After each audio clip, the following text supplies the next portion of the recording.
പലരും 5000 രൂപ എന്നൊക്കെ പറയുമ്പോൾ അയ്യോ കൂടുതലാണോ, അതല്ലെങ്കിൽ ഒരു 5500 രൂപ പുറത്ത് ഒരാൾ പറഞ്ഞു കഴിഞ്ഞാൽ കൂടുതലാണോ എന്ന് പറയും.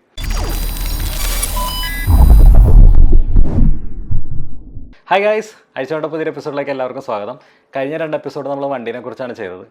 നമ്മുടെ സുഹൃത്തുക്കൾ കുറച്ച് പേര് പറഞ്ഞു നമ്മുടെ വണ്ടി പ്രൈവറ്റ് ആക്കാൻ ഇട്ടേക്കാണല്ലോ, അപ്പോൾ ഇനിയിപ്പോൾ കുറച്ച് നാൾ അത് പ്രൈവറ്റായി കിട്ടണവരെ അതിനെക്കുറിച്ച് വീഡിയോ ചെയ്യാണ്ടിരിക്കണതാണ് നിൻ്റെ ആരോഗ്യത്തിനും വണ്ടിയുടെ ആരോഗ്യത്തിനും വണ്ടിയുടെ ഈ പ്രൈവറ്റാക്കി കിട്ടാനും നല്ലത് എന്ന് പറഞ്ഞതുകൊണ്ട് നമ്മളിപ്പോൾ അതൊക്കെ കണ്ടൻറ്റ് മാറ്റി പിടിക്കുകയാണ്. അപ്പോൾ ഇന്ന് നമ്മൾ നോക്കാൻ പോകുന്നത് ഒരു HP ലാപ്ടോപ്പ്. ഈ HP ലാപ്ടോപ്പിൻ്റെ ചെറിയൊരു ഇഷ്യൂ ഉണ്ട്. അപ്പോൾ നമ്മൾ ആ ഇഷ്യൂ എങ്ങനെയാണ് ഫിക്സ് ചെയ്യുക എന്നുള്ളതാണ്. ഈ ലാപ്ടോപ്പ് വരുന്നത് HP 240 G4 എന്ന് പറയുന്ന മോഡലാണ്. HP 240 G4 അപ്പോൾ 14 ഇഞ്ചിൻ്റെ ലാപ്ടോപ്പാണ്. കുട്ടി ലാപ്ടോപ്പാണ്, നല്ല രസമുള്ള ലാപ്ടോപ്പാണ്. നമുക്കിതൊന്ന് അഴിച്ച് നോക്കാം. ഇതിൻ്റെ പ്രോബ്ലം ഞാൻ കാണിച്ചു തരാം, എന്നിട്ട് നമുക്കിത് എങ്ങനെ ഫിക്സ് ചെയ്യണം എന്നുള്ളത് നോക്കാം. ട്രബിൾ ഷൂട്ടിങ് ഞാൻ നിങ്ങൾക്ക് പറഞ്ഞുതരാം. ഇത് 14 ഇഞ്ച് മോഡൽ ലാപ്ടോപ്പാണ്. സെപ്പറേറ്റ് പവർ ബട്ടനൊക്കെ ഉള്ള ലാപ്ടോപ്പാണ്. അപ്പോൾ ഞാൻ ജസ്റ്റ് മോണിറ്ററിൽ കാണുന്ന തരത്തിൽ വെച്ച് നമുക്ക് പവർ ഓൺ ചെയ്യാം. ഇതാണ് നമ്മുടെ ലാപ്ടോപ്പിൻ്റെ അവസ്ഥ. ഇവിടെ ഡിസ്പ്ലേ ചെറിയതായിട്ട് ലൈറ്റപ്പ് ആയിട്ടുണ്ട്, പക്ഷേ ഇതിൻ്റെ സ്ക്രീനിലൊന്നും കാണുന്നില്ല. നോക്കുകയാണെന്നുണ്ടെങ്കിൽ ഇപ്പം സാധനം വർക്കിംഗ് ആണ്. ഫാൻ സ്പിന്നിൻ്റെ സൗണ്ടൊക്കെ കേൾക്കുന്നുണ്ട്, കുഴപ്പമൊന്നുമില്ല. പിന്നെ നമ്മൾ ചെക്ക് ചെയ്യാൻ പോകുന്നത് ഇത് ഡിസ്പ്ലേൻ്റെ മാത്രം കംപ്ലയിൻ്റ് ആണെന്നുള്ള, സിസ്റ്റം ബൂട്ടപ്പ് ആയിട്ടുണ്ടോ എന്നുള്ളതാണ് നമ്മൾ ചെക്ക് ചെയ്യുന്നത്. വേറെ നമ്മുടെ ഇപ്പോഴത്തെ വിൻഡോസ് 10-നൊന്നും സ്റ്റാർട്ടപ്പിൽ സൗണ്ട് ഇല്ലാത്തതുകൊണ്ട് അറിയാമെന്ന് വരത്തില്ല. അപ്പം ജസ്റ്റ് നമ്മൾ ക്യാപ്സ് ലോക്കാണ് ഇവിടെ ഓണാക്കി വെക്കുന്നത്. അപ്പോൾ നിങ്ങൾ നോക്കിക്കഴിഞ്ഞാൽ ക്യാപ്സ് ലോക്കിൻ്റെ ലൈറ്റ് ഇവിടെ കത്തുന്നത് കാണാം. കണ്ടോ, ഞാൻ ഞെക്കുന്നതനുസരിച്ച് ക്യാപ്സ് ലോക്കിൻ്റെ ലൈറ്റും ഓണും ഓഫ് ആവുന്നത് കാണുന്നുണ്ട്. അപ്പോൾ ഇതിൽ നിന്ന് മനസ്സിലാക്കാം നമ്മുടെ ലാപ്ടോപ്പ് പക്ക വർക്കിംഗ് ആണ്. നമുക്ക് ആകെ കൂടെയുള്ള പ്രശ്നം നമ്മുടെ ഡിസ്പ്ലേ അടിച്ചു പോയതാണ്. കണ്ടോ, ഡിസ്പ്ലേ ഇപ്പോഴും ബ്ലാങ്ക് ആയിട്ട് തന്നെയാണ് ഇരിക്കുന്നത്. അപ്പോൾ ഈ ലാപ്ടോപ്പ് 2009 മാനുഫാക്ചർ ചെയ്തതാണ്. അത്യാവശ്യം നല്ല പഴക്കമുണ്ട്. അതേമാതിരി തന്നെ ഇതിൻ്റെ എല്ലാ സംഭവങ്ങളും ബാറ്ററി അടക്കം നമുക്ക് യൂസർ റീപ്ലേസബിളാണ്. നമുക്കൊരു കാര്യം ചെയ്യാം, നമുക്ക് ഫസ്റ്റ് ബാറ്ററി ഊരി മാറ്റാം. നമ്മൾ ബാറ്ററി ഊരി മാറ്റിയിട്ടുണ്ട്. എന്ത് വർക്ക് ചെയ്യാന്നുണ്ടെങ്കിൽ നമ്മൾ ബാറ്ററി ഫസ്റ്റ് ഊരി മാറ്റണം. അതിനുശേഷം നമുക്ക് ലാപ്ടോപ്പ് തിരിച്ച് വയ്ക്കാം. നമ്മളപ്പോൾ ചെയ്യാൻ പോകുന്നത് ലാപ്ടോപ്പിൻ്റെ ഇത് കണ്ടോ, ഈ ഫ്രണ്ടിലുള്ള ഈ ബസ്സിൽ നമ്മൾ ഊരിയെടുത്താൽ മതി. അപ്പം വളരെ സിമ്പിളാണ്. കണ്ടോ, ഇവിടെ നിന്ന് ജസ്റ്റ് ഇങ്ങനെ പതുക്കെ പൊളിച്ചിങ്ങനെ എടുത്താൽ മതി. ഇത് കണ്ടോ, സൂക്ഷിച്ചെടുക്കണം. പൊളിച്ചെടുത്താൽ മതി, പക്ഷെ സൂക്ഷിച്ചെടുക്കണം. പ്ലാസ്റ്റിക് ക്ലിപ്പുകളാണ്, അത് പൊട്ടിപ്പോകാതെ നോക്കണം.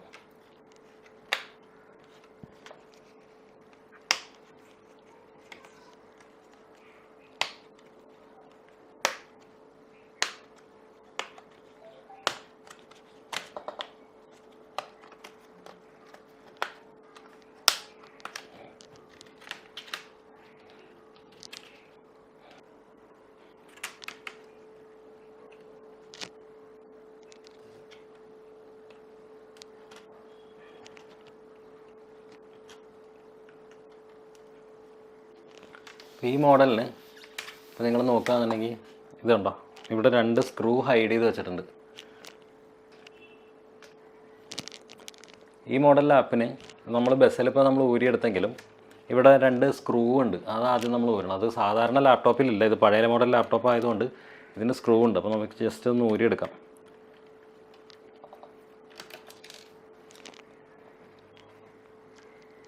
ഓക്കെ, ഒരെണ്ണം.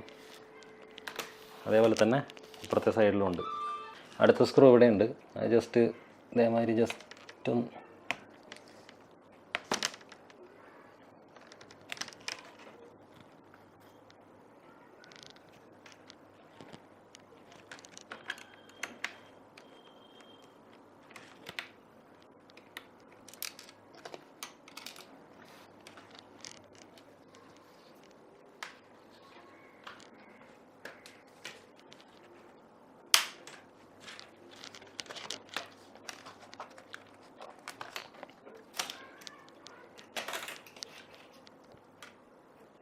ലാപ്ടോപ്പിൻ്റെ ബസ്സിൽ അഴിച്ചു വെച്ച സ്ഥിതിക്ക് നമുക്കിനി ഡിസ്പ്ലേ ഊരാനായിട്ട് 4 സ്ക്രൂ ആണുള്ളത്.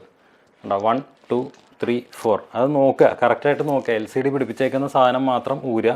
അതല്ലാതെ വേറെ കുറേ ഹിഞ്ചിൻ്റെ സ്ക്രൂസ് ഉണ്ട് ഇവിടെ, അതല്ലാതെ ബ്രാക്കറ്റിൻ്റെയൊക്കെ സ്ക്രൂസ് ഉണ്ട്.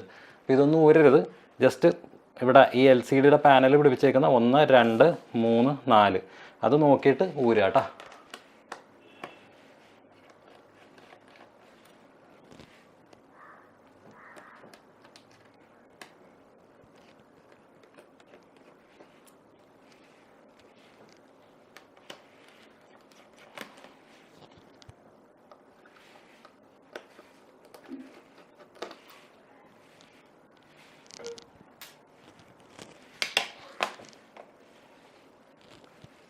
അതിനുശേഷം നമുക്ക് ഡിസ്പ്ലേ ഇതിങ്ങനെ ലൈറ്റായിട്ട് പൊക്കി ഇങ്ങനെ എടുക്കാവുന്നതാണ്. കണ്ടോ, മിക്കവാറുമുള്ള ലാപ്ടോപ്പുകളിൽ കാണാവുന്നൊരു സംഭവമാണ് ഇത്. കണ്ടോ, ഇവിടെ കംപ്ലീറ്റ് ഉറുമ്പ് കൂട് പൊട്ടി നാശമാക്കിയിട്ടുണ്ട്. അപ്പോൾ ഇതുകൊണ്ട് ഇതേമാതിരി കണക്ഷൻസ് ഷോർട്ടായിട്ട് മിക്കവാറും ഇതേമാതിരത്തെ ലാപ്ടോപ്പുകൾ ഡിസ്പ്ലേ അടിച്ച് പോകാറുണ്ട്. ഇതുണ്ട്, ഇത് ഫുള്ള് കണ്ടറിയാം, ഇവിടെ കംപ്ലീറ്റ് പൊടിയും അതേമാതിരി നനവും ഒക്കെ വന്നിരിക്കുകയാണ്. കണ്ടോ, ഇവിടെ അതെ, ഇവിടെ ഫുള്ളുണ്ട്. ഇത് ഒന്ന് നമുക്ക് വൃത്തിയാക്കിയിട്ട് നമുക്കൊന്ന് നോക്കാം, ഒന്നും കൂടെ ഊരി കണക്ട് ചെയ്ത് നോക്കാം.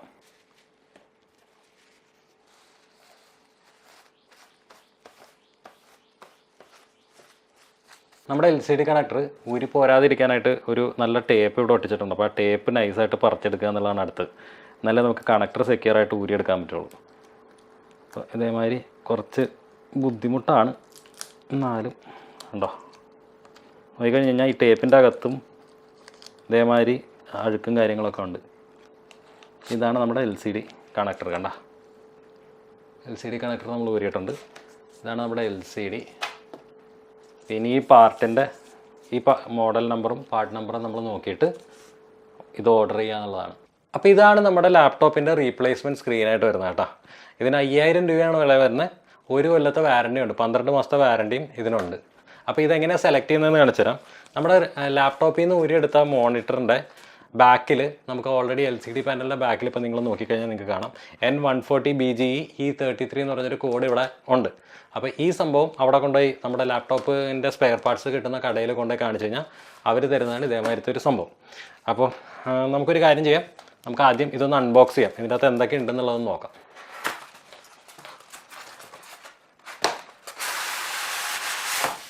ഓക്കെ, ഇത് തെർമോക്കോൾ പീസാണ്. തെർമോക്കോൾ ബോക്സിൻ്റെ അകത്ത് നമുക്ക് LCD പാനൽ, നമുക്ക് LCD കാണാം. വേണ്ട,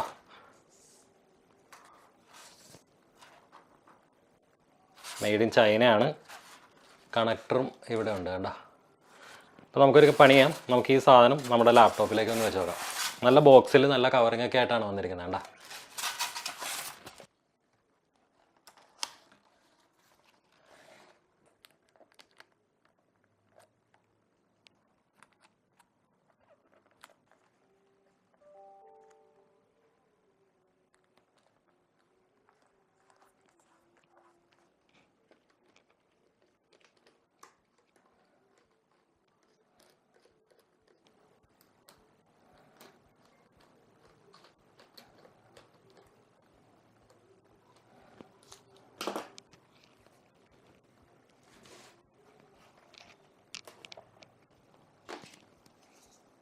പിന്നെ നമുക്ക് ബാറ്ററി ഒന്ന് ഇട്ട് നോക്കാം. സ്ക്രീനിൽ എന്തെങ്കിലും വരണ്ടോ, ഡിസ്പ്ലേ വല്ലതും വരണ്ടോ എന്നൊക്കെ നോക്കണ്ടോ. ബാറ്ററി ഇട്ടിട്ടുണ്ട്.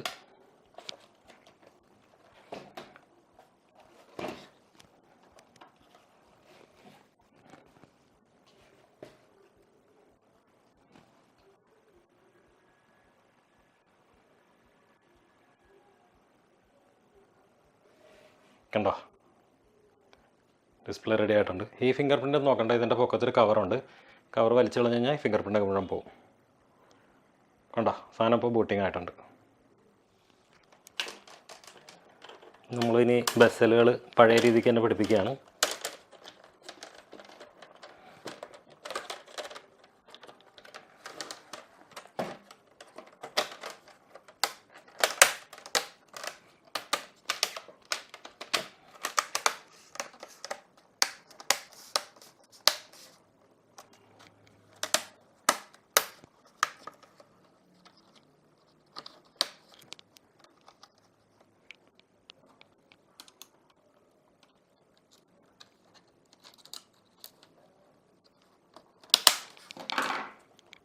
ഈ പീലബിൾ സാധനം നമ്മൾ പുറത്തേക്ക് വെച്ചതാണ്. വേണ്ട, കാരണം കസ്റ്റമറിന് അത് കീറിക്കളയുമ്പോഴത്തേക്കും ഒരു സുഖം കിട്ടുമല്ലോ, അതിന് വേണ്ടിയിട്ട് ചെയ്തതാണ്.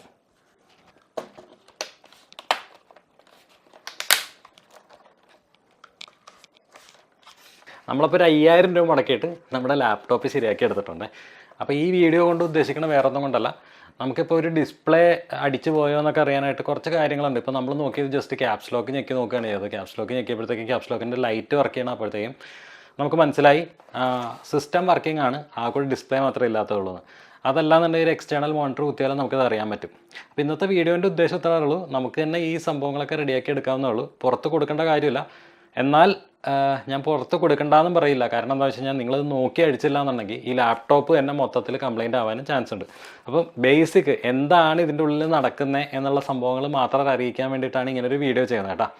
അപ്പം പലരും 5000 രൂപ എന്നൊക്കെ പറയുമ്പോൾ അയ്യോ കൂടുതലാണോ, അതല്ലെങ്കിൽ ഒരു 5500 രൂപ പുറത്തെ ഒരാൾ പറഞ്ഞു കഴിഞ്ഞാൽ കൂടുതലാണോ എന്ന് പറയും. അപ്പോൾ പറയാനുള്ള കേസ് ഇത്രയേ ഉള്ളൂ. ഈ ഒരു ലാപ്ടോപ്പിൻ്റെ സ്ക്രീൻ ഇതാണ് മെയിനായിട്ട് വരുന്ന ഭാഗം. ഇതിന് തന്നെ ഞാൻ മേടിച്ചത് തന്നെ 5000 രൂപ മുടക്കിയിട്ടാണ്.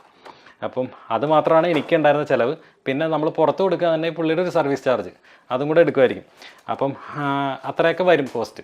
അപ്പം അത് ജസ്റ്റ് ഒന്ന് അറിയിക്കാൻ വേണ്ടിയിട്ടും കൂടെ ആണ് നമ്മളിങ്ങനെ വീഡിയോ ചെയ്യുന്നത്. കാരണം നമ്മുടെ ഫ്രണ്ട്സ് ആണെന്നുണ്ടെങ്കിൽ പലരും ലാപ്ടോപ്പിൻ്റെ ഡിസ്പ്ലേ പൊട്ടി അയ്യോ ഇത്രയൊക്കെ എമൗണ്ട് ആകുമോ എന്നൊക്കെ പറഞ്ഞ് നമ്മുടെ അടുത്ത് ചോദിച്ച് വരാറുണ്ട്. അപ്പോൾ എനിക്ക് തോന്നി അതേമാതിരി പല ആൾക്കാരും ഉണ്ടാവും തോന്നി. അപ്പോൾ അവർക്ക് വേണ്ടിയിട്ടാണ് ഇങ്ങനെ ഒരു വീഡിയോ ചെയ്യുന്നത്. ഇത്രയുള്ള ഇന്നത്തെ വീഡിയോ നിങ്ങൾക്ക് ഇഷ്ടമായി കാണുമെന്ന് പ്രതീക്ഷിക്കുന്നു. ഇഷ്ടമായി തീർച്ചയായും ലൈക്ക് ബട്ടൺ അടിക്കുക, ഫ്രണ്ട്സുമായിട്ടൊക്കെ ഒന്ന് ഷെയർ ചെയ്തിടുക. ചാനൽ സബ്സ്ക്രൈബ് ചെയ്യാത്തവരാണെന്നുണ്ടെങ്കിൽ സബ്സ്ക്രൈബ് ചെയ്തേക്കുക. തൊട്ടടുത്തുള്ള ബെല്ലൈക്കണം കൂടെ എനേബിൾ ചെയ്ത് അത് ഓൾ ഇട്ട് കഴിഞ്ഞാൽ ഞാൻ വീഡിയോസ് ഇടുമ്പോൾ അപ്പോൾ തന്നെ നോട്ടിഫിക്കേഷൻ നിങ്ങൾക്ക് മൊബൈലിൽ ലഭിക്കുന്നതായിരിക്കും. ഫേസ്ബുക്കിലും ഇൻസ്റ്റാഗ്രാമിലും ആണ് നിങ്ങൾ ഈ വീഡിയോ കാണുന്നതെന്നുണ്ടെങ്കിൽ അവിടെ ഒന്ന് ഫോളോ ചെയ്ത് സപ്പോർട്ട് ചെയ്യണം. അടുത്തൊരു വീഡിയോയിൽ കാണുന്നവരെ ബൈ ബൈ.